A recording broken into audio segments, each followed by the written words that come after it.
اعوذ باللہ من الشیطان الرجیم بسم اللہ الرحمن الرحیم خیرکم من تعلم القرآن وعلمہ نحمدہ ونصلی علی رسولہ الکریم اما بعد فاعوذ باللہ من الشیطان الرجیم بسم اللہ الرحمن الرحیم رب اشرح لی صدری ویسر لی امری واحلل عقدۃ من لسانی یفقہوا قولی رب زدنی علما رب زدنی علما رب زدنی علما۔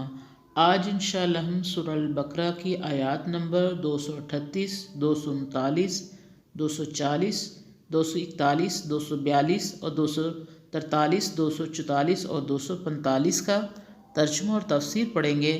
اللہ سے دعا ہے کہ اللہ ہم جو کچھ پڑھیں سنیں، اللہ ہمیں اس پر عمل کرنے کی توفیق عطا فرمائے، آمین۔ حافظوا علی الصلوات والصلاة الوسطی وقوموا للہ قانتین۔ سب نمازوں سے خبردار رہو اور درمیانی نماز سے اور اللہ کے آگے ادب سے کھڑے رہو۔ فَإِنْ خِفْتُمْ فَرِجَالًا أَوْ رُكْبَانًا فَإِذَا أَمِنْتُمْ فَاذْكُرُوا اللَّهَ كَمَا عَلَّمَكُم مَّا لَمْ تَكُونُوا تَعْلَمُونَ۔ پھر اگر تمہیں کسی کا ڈر ہو تو پیادہ پڑھ لو یا سوار، پھر جس وقت تم امن پاؤ تو اللہ کو یاد کرو جس طرح تمہیں سکھایا ہے جسے تم نہ جانتے تھے۔ پچھلی آیتوں میں بیواؤں کے حقوق اور مطالبات کا ذکر چلا آ رہا تھا اور آگے پھر یہی ذکر چلے گا۔ درمیان میں نماز کے متعلق کچھ احکام آگے ہیں۔ اس سے معلوم ہوتا ہے کہ اسلام میں معاشرت و معاملیت، قانون و اخلاق کے مسائل عبادت سے الگ نہیں، اور شریعت میں اللہ تعالیٰ کے حقوق اور بندوں کے حقوق ساتھ ساتھ چل رہے ہیں۔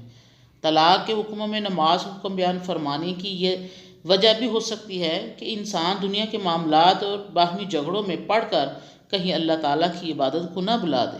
درمیانی نماز عصر کی نماز کی تاکید اس لیے زیادہ فرمائی کہ اس وقت انسان دنیائی کاموں میں زیادہ مشغول ہوتا ہے، اس لیے اس طرف توجہ دلا دی کہ دنیا کاموں میں مشغول ہو کر اللہ تعالیٰ کو بھول نہ جاؤ، بلکہ ذکر و عبادت میں جاری رکھو۔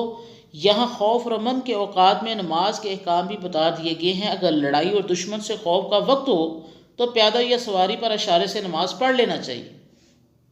والذین یتوفون منکم ویذرون ازواجا وصیۃ لازواجہم متاعا الی الحول غیر اخراج فإن خرجنا فلا جناح علیکم فیما فعلن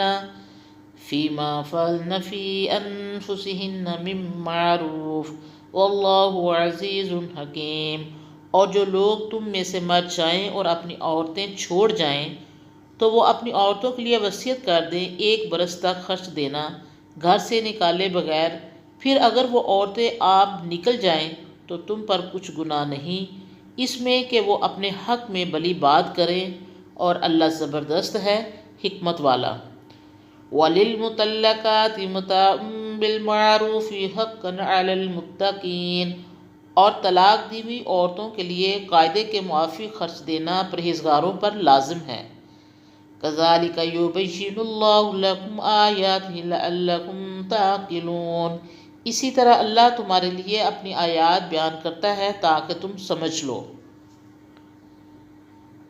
وصیت لازواجہم، اپنی عورتوں کے لیے وصیت کر دینا، یہ ازواجی مسائل کے سلسلے میں اس سورت کی آخری آیت ہے، جس میں اللہ تعالیٰ نے فرمایا کہ شوہر اپنے ہر وقت میں ہونے والی اپنی بیوہ کے لیے ایک اور آسانی کی صورت پیدا کر سکتا ہے کہ وہ اپنے ورثاء کو وصیت کر جائے کہ بیوہ 1 سال اس کے گھر میں رہ سکتی ہے اور مراعات کی حقدار ہو سکتی ہے۔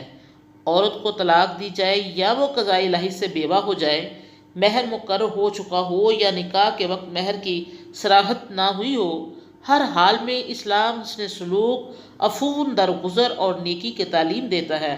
بعد میں عورت کا حصہ اور عدت مقرر کر دی گئی ہے۔ أَلَمْ تَرَ إِلَى الَّذِينَ خَرَجُوا مِنْ دِيَارِهِمْ وَهُمْ أُلُوفٌ حَذْرَ الْمَوْتِ فَقَالَ لَهُمُ اللَّهُ مُوتُوا ثُمَّ أَحْيَاهُمْ إِنَّ اللَّهَ لَذُو فَضْلٍ عَلَى النَّاسِ وَلَكِنَّ أَكْثَرَ النَّاسِ لَا يَشْكُرُونَ۔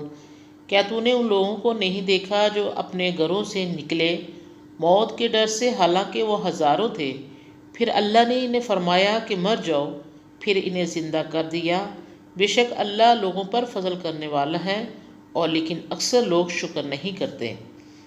اس آیت میں ایک بہت قدیم واقعے کی طرف اشارہ ہے کہ ہزاروں افراد پر مشتمل یہودی موت کے ڈر سے، جس کا سبب یا تو وبا خیال کی جاتی ہے یا دشمن کا حملہ، اپنے وطن سے نکل کھڑے ہوئے۔ نہ انہوں نے تقدیر پر یقین کیا اور نہ دشمن کے خلاف ہتھیار اٹھائے، بلکہ بزدل بن کر جان بچانے کی کوشش میں چل نکلے، لیکن ان کا یوں بھاگنا کچھ بھی کام نہ آیا اور وہ موت کے چنگل سے نہ بچ سکے۔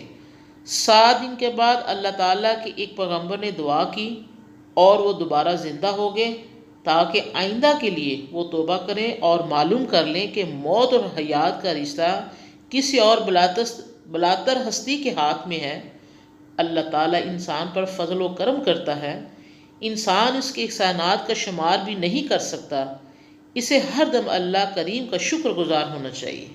وَقَاتِلُوا فِي سَبِيلِ اللَّهِ وَاعْلَمُوا أَنَّ اللَّهَ سَمِيعٌ عَلِيمٌ، اور اللہ کی راہ میں لڑو اور جان لو کہ اللہ بے شک سنتا جانتا ہے۔